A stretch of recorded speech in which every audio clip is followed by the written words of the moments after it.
Hello friends, good evening. स्वागत है आपका हमारे इस प्रोग्राम सवाल तमारा में।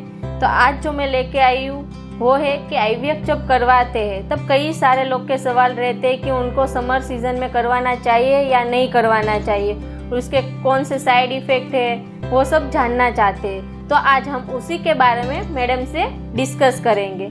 Hello ma'am, good evening. Good evening. अभी जो समर का सीज़न चल रहा है तो कई सारे पेशेंट आते हैं हमारे पास कि वो बोल रहे हैं कि समर के उनके घर पे मना कर रहे हैं कि अभी समर चल रहा है तो अभी मत आईवीएफ करवाओ। तो उसके रिगार्डिंग आज मेरे क्वेश्चन है आपसे। तो which month is better for IVF, और समर में वो करवा सकते हैं कि नहीं करवा सकते? बहुत ही अच्छा क्वेश्चन है। और अभी यह जो टॉपिक है, यह टॉपिक भी बहुत हॉट है और अभी सीज़न भी बहुत हॉट चल रही है। जैसे बाहर का जो टेम्परेचर है ऑलमोस्ट 40 डिग्री से लेके 42 डिग्री सेल्सियस का टेम्परेचर है। और जनरली जो बुज़ुर्ग लोग हैं उन सब का ऐसा रहता है कि खाने में यह चीज़ गर्म होती है, यह चीज़ ठंडक देती है। तो वैसे ही उनको लगता है कि बाहर अगर हीट है तो आपके शरीर में भी ज़्यादा हीट रहेगी उसकी वजह से। और यह जो समय है इसमें अगर आप आईवीएफ करवाएंगे तो हीट की वजह से, जैसे लोगों की मेंटालिटी होती है कि जब भी कंसीव करना है तो उसको ठंडक देना ज़रूरी है, या तो जैसे खाने पीने में भी गोंद के लड्डू वगैरह शुरू कर देते हैं कि उससे बहुत ठंडक मिलती है। और ऐसे सब ये रिलीजियस होता है। सो यहाँ पे फ्रेंड्स मैं बताना चाहती हूँ कि आईवीएफ के लिए, जैसे आपका सवाल है कि कौन सा मंथ बेटर है आईवीएफ के लिए, वैसे तो 12 महीने में कौन से भी महीने में आप आईवीएफ की ट्रीटमेंट करवा सकते हो। क्योंकि आईवीएफ के लिए, जैसे आप एक एग्जांपल ले लो कि किसी को नेचुरली कंसीव करना है और किसी को आईवीएफ से कंसीव करना है। सो जब भी नेचुरली कंसीव करते हो तब क्या होता है एग्जैक्टली कि जो अंडा बनता है ओवरीज में, अंडा जैसे ही 12वें या 14वें दिन पे जैसे मैच्योर होता है, ओव्यूलेशन होता है, वो फेलोपियन ट्यूब में जाता है और जो भी स्पर्म्स है वो वजाइना में रिलीज़ होते हैं और वहाँ से स्पर्म्स फेलोपियन ट्यूब तक पहुँचते हैं। तो जो मेन प्रोसेस है फर्टिलाइजेशन की प्रोसेस फेलोपियन ट्यूब में होती है। और यह प्रोसेस के लिए 37 डिग्री सेल्सियस टेम्परेचर रिक्वायरमेंट होता है। सो यह बात थी नेचुरल जो कंसीव करते हैं। और उसके बाद वो जो भी एम्ब्रियो है वो एंडोमेट्रियम यानी कि गर्भाशय के अंदर की दीवार पर पहुंच के वहाँ पे इम्प्लांटेशन होता है, यानी कि एम्ब्रियो गर्भाशय के अंदर की दीवार पे चिपकता है। सो सेम जो नेचुरली प्रोसेस होता है उसमें फेलोपियन ट्यूब में जो प्रोसेस हो रही है, यह प्रोसेस आईवीएफ लैब में होती है। सो आईवीएफ लैब में अंदर जो इंक्यूबेटर होता है वहाँ का जो टेम्परेचर है वो हमेशा 37 डिग्री सेल्सियस मेंटेन किया जाता है। सो बाहर का टेम्परेचर 20 डिग्री है या 40 डिग्री है, लेकिन इंक्यूबेटर का टेम्परेचर हमेशा, जैसे हमारा ऑर्किड हॉस्पिटल है, यहाँ पे जो सुविधा है, जो भी हमारी लैब है, जो इंटरनल टेम्परेचर है रूम का, आईवीएफ ओटी का और आईवीएफ लैब का, वह टेम्परेचर 22-24 डिग्री मेंटेन रहता है और इंक्यूबेटर का टेम्परेचर 37 डिग्री पे मेंटेन होता है। सो अकॉर्डिंग टू मी वैसे कोई ऐसा स्पेसिफिक सीज़न नहीं है।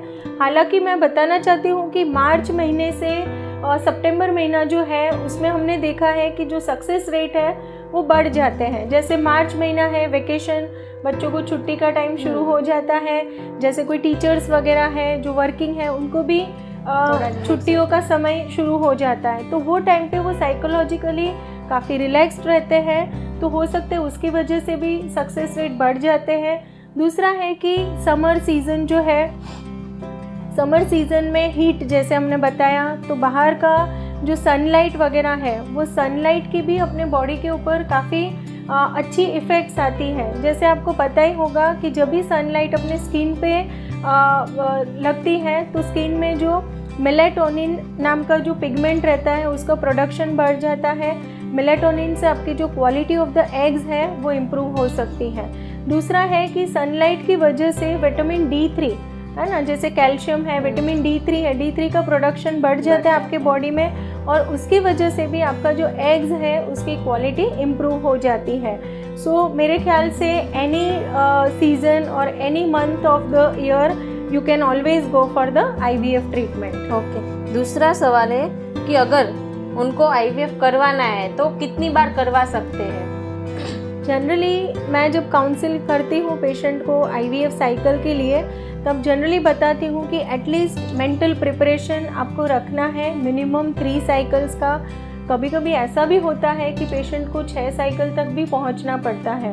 सो एज सच ऐसा कोई नंबर नहीं है कि इतनी ही साइकिल करनी चाहिए, बट एवरेज जो हम लेते हैं कि 3 to 6 cycles most of the patient जो है उनको इसमें रिजल्ट मिल जाता है। ओके, अगर कोई पेशेंट आईवीएफ करवाता है और उसकी फर्स्ट साइकिल नेगेटिव आती है तो उसका क्या रीज़न रहता है? कोई पेशेंट है जो आईवीएफ ट्रीटमेंट करवा रहा है और उसकी फर्स्ट साइकिल फेल होती है, सो यहाँ पे स्पेसिफिकली मैं बताना चाहती हूँ कि अगर आप में से भी किसी को आईवीएफ ट्रीटमेंट एडवाइस किया गया है, आपके केस में इंडिकेटेड है आईवीएफ की ट्रीटमेंट, तो जो फर्स्ट साइकिल होता है generally it is a diagnostic cycle. Diagnostic इसके लिए मैं बता रही हूँ क्योंकि वैसे तो आपके हार्मोनल प्रोफाइल वगैरह है, आपकी सोनोग्राफी वगैरह की जाती है, लेकिन सोनोग्राफी में क्वालिटी ऑफ द एग्स वह पता नहीं चल सकता है। तो जब भी आपका स्त्री बीज बाहर निकालने की प्रोसेस होती है तो वो टाइम पे जो एग्स है उसको माइक्रोस्कोप के अंडर देखा जाता है, तो वहाँ पे पता चलता है कि क्वालिटी कैसा है, मतलब उसकी जो मॉर्फोलॉजी हम बताते हैं, मॉर्फोलॉजी कैसी है, मैच्योरिटी लेवल कैसा है उस साइड का, वह सब पता चलता है। साइमल्टेनियसली स्पर्म के लिए भी जैसे हम यहाँ पे डीएनए फ्रेगमेंटेशन टेस्ट करते हैं, मैक्स करके जो मेथड है उससे भी हमें काफ़ी अच्छे रिजल्ट्स मिल रहे हैं। सो आपको इफ़ रिक्वायर्ड है तो मैक्स की प्रोसीजर भी सजेस्ट की जाती है। और उसके बाद जैसे एग का क्वालिटी कैसा है, स्पर्म का क्वालिटी कैसा है, और एम्ब्रियो जो एम्ब्रियो डेवलप होता है वो आगे प्रोग्रेस होता है कि नहीं होता है। जैसे जनरली हम लोग लैब में डेली उसका चेकअप करते हैं, तभी further progress of the embryo 3rd day पे कैसा है, 5th डे पे कैसा है, ब्लास्टोसिस डेवलप हो रहे हैं कि नहीं हो रहे हैं, तो यह सब एक चेक रहता है। सो उसकी वजह से पता चलता है कि आईवीएफ ट्रीटमेंट के बाद एम्ब्रियोज कैसे ग्रो करते हैं। सो जनरली क्या होता है कि फर्स्ट साइकिल में काफ़ी बार ऐसा होता है कि पेशेंट को रिज़ल्ट नहीं मिलता है, वो नाराज़ हो जाते हैं या तो निराश हो जाते हैं कि मैम हमने इतना ट्रीटमेंट करवाया, इतना खर्चा किया, फिर भी हमें रिज़ल्ट नहीं मिला। तो ऐसे जो भी लोग हैं उनके लिए मैं बताना चाहती हूँ कि आईवीएफ का जो सक्सेस है इट इज़ मल्टीफैक्टोरियल। ऐसा नहीं है कि एक ही फैक्टर की वजह से आपको रिज़ल्ट नहीं मिला है। जैसे हमेशा मैं बताती हूँ मेरे पेशेंट्स को भी, जैसे सॉइल सीड थियोरी जो हम बोलते हैं कि आपका जो सीड है जैसे एग एंड स्पर्म है उसका क्वालिटी अच्छा होना ज़रूरी है।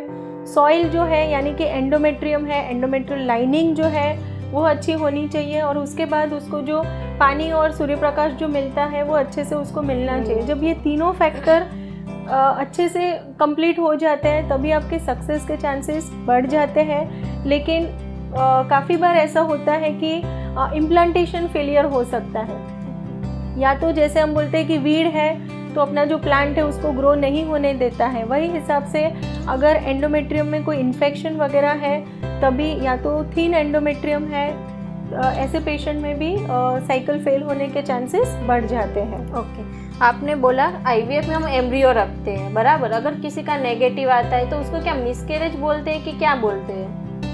बहुत ही अच्छा क्वेश्चन है डॉक्टर भूमि, कि काफ़ी पेशेंट को ऐसा होता है कि मैम आपने तो बच्चा रखा था अंदर और फिर जैसे उनका रिपोर्ट नेगेटिव आता है तो वो बोलते हैं मैडम ये मिसकैरेज हो गया।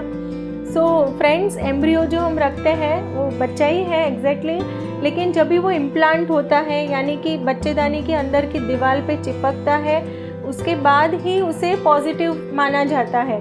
तो यदि आपका बीटा HCG लेवल पॉजिटिव आता है तभी आपने कंसीव किया है ऐसा बोला जाता है, लेकिन अगर नेगेटिव आता है तो उसको there is no pregnancy conceived, मतलब it is not a miscarriage, it is a failure of this thing to conceive. Okay, अगर किसी का आईवीएफ साइकिल फेल होता है तो उसके बाद उसको पीरियड कब आता है? आईवीएफ साइकिल अगर फेल्ड है यानी कि बीटा HCG लेवल अगर नेगेटिव आया है, so generally within 7 to 10 days period आ ही जाता है। उसके लिए स्पेसिफिक कोई ऐसा मेडिकेशन वगैरह लेने की ज़रूरत नहीं होती। ओके, अगर किसी का बीटा HCG 80 to 90 आता है तो उसको क्या पॉजिटिव मानेंगे या नेगेटिव? जनरली हम लोग जो कट ऑफ लेते हैं कि ट्रिपल फिगर बीटा HCG, जैसे अगर 100 के ऊपर आता है तो there are very high chances कि उनका प्रोग्रेस आगे होने वाला है। और जनरली ऐसे जो 20, 30, 40 वाले जो है लेस देन 100 वाले, उसे हम केमिकल प्रेगनेंसी की कैटेगरी में रखते हैं। सो जनरली क्या करते हैं कि when it is less than 100, so may be हम लोग 2 दिन के बाद रिपीट करवा सकते हैं आफ्टर 48 आवर्स के बाद। अगर वो इंक्रीज़ हो रहा है, बढ़ रहा है बीटा HCG लेवल, तो हम वेट कर सकते हैं। अगर वो उससे भी कम आ रहा है, फॉर एग्जांपल आज के दिन में उनका बीटा HCG 45 आया है और 48 आवर्स के बाद करते हैं वो 20 आ रहा है, उसका मतलब कि this is a purely a chemical pregnancy. आज एक OPD पे बेस पे पेशेंट आया था जिसको IVF करवाना है, पर उसके कई सारे सवाल है कि उन्होंने बाहर से सुना है कि IVF के बाद उसका बहुत सारी वीकनेस आती है, इंजेक्शन लेने से बहुत पेन होता है, कि बाद में अभी जो उनकी इम्यूनिटी है उससे कम हो जाएगी। तो उसमें क्या है आप मैम, आप क्या बोलते हो? जब भी ऐसे पेशेंट रहते हैं कि जिनके मन में ऐसा डर है और ऑब्वियसली कोई भी ट्रीटमेंट है या कोई ऑपरेशन वगैरह रहता है, तो फीमेल को रहता ही है कि भाई मैम आगे चल के मुझे जैसे आज के बाद लॉन्ग टर्म उसके कोई साइड इफ़ेक्ट्स हैं, या तो फिर मुझे रेस्ट करना पड़ेगा, या तो जो इंजेक्शन्स है वो बहुत ही पेनफुल होते हैं। सो पहले तो मैं बताती हूँ कि ये जो इंजेक्शन्स रहते हैं वो जनरली स्किन में दिए जाते हैं, यानी कि पेट के भाग में जो स्किन है उसमें दिए जाते हैं। सबक्यूटेनियस पेन आती है। सो इट इज़ लाइक आपको पता भी नहीं चलता है कि आपको कोई इंजेक्शन दिया गया है। So we generally use this devices जिससे, एंड उसका जो नीडल रहता है उसका साइज़ भी इतना मिनिमम, मतलब वो बोलते हैं ना नैनो माइक्रोग्राम जैसा, इतना थिन रहता है कि आपको फील नहीं होता है कि कोई इंजेक्शन आपको दिया गया है। सो पहला पॉइंट जो मैं क्लियर करना चाहती हूँ कि IVF ट्रीटमेंट वह पेनफुल ट्रीटमेंट नहीं है। दूसरा कि जो इंजेक्शन दिए जाते हैं वह इंजेक्शन पेनफुल नहीं होते हैं। तीसरा कि जैसे आपने बताया कि बॉडी पूरा ख़राब हो जाता है, सो यह जो इंजेक्शन है इसमें LH और FSH जो फॉलिकुलर स्टिमुलेटिंग हार्मोन और जो LH हार्मोन आते हैं, सो यह जो हार्मोन है वो ऑलरेडी आपके शरीर में बन रहे हैं। जैसे आपका नॉर्मली आप कंसीव करना चाहते हो या तो आप नहीं भी कंसीव करना चाहते हो, सो फीमेल बॉडी में FSH और LH नाम के जो हार्मोन है वो ऑलरेडी प्रेजेंट है। तो वही चीज़ का आपको बाहर से एडिशनल डोज दिया जाता है, ताकि नॉर्मली आपके एक ही एग डेवलप होता है, जब ये इंजेक्शन देते हैं तो उससे मल्टी फॉलिकुलर डेवलपमेंट होता है, यानी मल्टीपल फॉलिकल्स डेवलप होते हैं। सो यह एक हार्मोन ही है जो आपके बॉडी में नॉर्मली रहता है, एडिशनल डोज दिया जाता है, लेकिन एज सच इसके कोई लॉन्ग टर्म साइड इफ़ेक्ट्स नहीं है। ओके, अगले हमारे कई सारे आपके IVF वीडियोज़ आए हैं, उसको देख के कई सारे सवाल आए, तो अब मैं उसके बारे में आपसे बात करूँगी। एक सवाल है कि गर्मियों में अंडा खा सकते हैं कि नहीं खा सकते IVF के बाद? IVF ट्रीटमेंट के दौरान जनरली जो डाइट हम एडवाइस करते हैं और उसमें बेसिकली जो प्रोटीन इनटेक जो है वो अच्छा होना चाहिए। जैसे कोई वेजिटेरियन है तो उनको दाल, पल्सेस वगैरह खाने के लिए एडवाइस किया जाता है। अगर कोई नॉनवेज खाता है तो उनको जनरली, जैसे अभी काफ़ी लोग एगिटेरियन होते हैं, नॉनवेज नहीं खाते हैं, तो एगिटेरियन आप हैं तो आप एग्स ले ही सकते हो, क्योंकि एग जो है, एग का जो प्रोटीन है that is a albumin and it is a pure protein. So अपनी बॉडी की जो प्रोटीन की रिक्वायरमेंट है वो एग से बहुत ही अच्छे से कंप्लीट होती है। सो अगर आप एग खा सकते हो या तो आप एग खा रहे हो तो IVF ट्रीटमेंट के दौरान, या तो जैसे अभी गर्मी का माहौल है तो भी आप एग ले सकते हो। ओके, दूसरा सवाल है क्या काली मिर्च खा सकते हैं? काली मिर्च यानी कि जो मरी पाउडर जो आता है, सो देखो कोई भी चीज़ है आपको एक्सेस में नहीं लेनी है। सो आप ऐसा तो कुछ है नहीं कि बहुत सारा मिर्ची पाउडर या तो ये काली मिर्ची का पाउडर खाएंगे। सो मिनिमम क्वांटिटी अगर आप ले रहे हो तो आपको कोई नुकसान नहीं करने वाला है। ओके, ट्रांसफ़र के बाद रिलेशन रख सकते हैं कि नहीं रख सकते?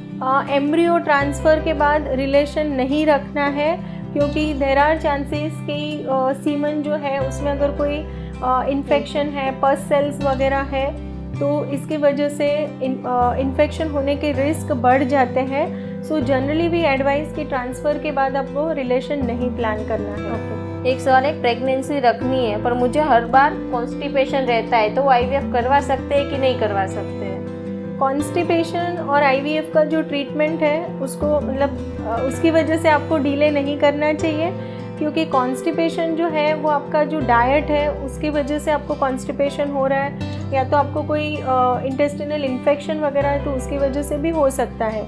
सो एक बार आप जैसे गैस्ट्रो सर्जन वगैरह को दिखा सकते हो, गैस्ट्रोएंटरोलॉजिस्ट को दिखा सकते हो। अगर वहाँ पे कोई भी दूसरी प्रॉब्लम नहीं है, आप थोड़े डाइट में आपके चेंजेस करेंगे तो आपका जो कॉन्स्टिपेशन का प्रॉब्लम है वो सॉल्व हो जाएगा। जनरली ऐसा होता है कि जिनको ऑलरेडी हिस्ट्री है कॉन्स्टिपेशन की, उनको ड्यूरिंग प्रेगनेंसी, क्योंकि प्रेगनेंसी का जो हार्मोन है प्रोजेस्टेरॉन करके, तो उसकी वजह से इंटेस्टिन की जो मोटिलिटी है उसके ऊपर इफ़ेक्ट आता है, तो आपकी कॉन्स्टिपेशन की प्रॉब्लम थोड़ी बढ़ सकती है। लेकिन अगर आप डाइट वगैरह में चेंजेस करेंगे, हाई फाइबर डाइट लेंगे, पानी का सेवन अगर अच्छे से करेंगे, तो मुझे नहीं लगता है कि आपको कोई प्रॉब्लम आ सकती है। अभी जो कोरोना काल चल रहा है, तो अभी लेडीज़ के ये सवाल रहते हैं कि वो हल्दी का दूध ले सकते हैं कि नहीं ले सकते? हल्दी जो है, जैसे हम सबको पता ही है कि अपने जो बुज़ुर्ग लोग हैं वो हल्दी का जैसे कुछ मार लगा है, गिर गए हैं, तभी भी हल्दी लगाते थे। So haldi is basically a antiseptic powder. So आप हल्दी का सेवन गर्मी हो ठंडी हो कोई भी टाइम में हल्दी का सेवन कर सकते हो। और कोरोना में भी जो बोल रहे हैं, सो बेसिकली आपका इम्यूनिटी अच्छा रहा है, एज ए एंटीसेप्टिक ही आपको लेना है हल्दी को।